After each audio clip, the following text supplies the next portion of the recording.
ఒక్కొక్క పరిణామం ఒక్కొక్కసారి ఒక్కొక్క తీరుగా మారిపోతా ఉంటుంది. ఇప్పుడు వాస్తవంగా అర్చకులకి జీతాలు ప్రభుత్వం ఇస్తుందా? ప్రభుత్వం చచ్చినా ఇవ్వదు. వాళ్ళ జేబుల్లోంచి 10 పైసలు ఇయ్యదు.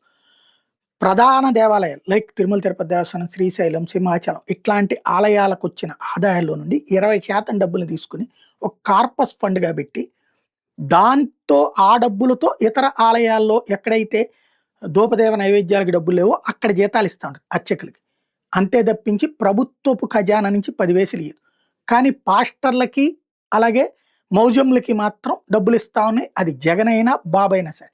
అయితే ఏడాది నుంచి పాస్టర్‌లకి డబ్బులు ఇవ్వట్లేదు అన్నటువంటి పాయింట్‌ని సాక్షి టచ్ చేసుకొచ్చింది. చంద్రబాబు ప్రభుత్వం అధికారంలోకి వచ్చిన 18 నెలల కాలంలో రాష్ట్రంలోని క్రిస్టియన్ మైనారిటీల సంక్షేమం, అభివృద్ధిపై కనీసం శ్రద్ధ చూపకపోవడం మీద క్రైస్తవ సమాజం మండిపడుతోందంటూ ఒక వార్త రాసుకొచ్చింది.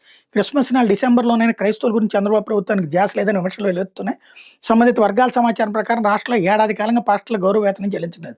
12 నెలల కాలానికి ఇవ్వాల్సిన మొత్తం 50.56 కోట్ల గౌరవ వేతనం బకాయిల్ని క్రిస్మస్ సందర్భంగానే విడుదల చేసే దిశగా ప్రభుత్వం చర్యలు లేవు. చంద్రబాబు ప్రభుత్వం వచ్చాక క్రైస్తవులు అత్యంత పవిత్రంగా భావించే జెరూసలేం యాత్రకు సాయం అందించకపోవడం దారుణం. గత టీడీపీ పాలనలో కూడా ఏ విధమైన కీలక పదవులు ఇవ్వలేదు.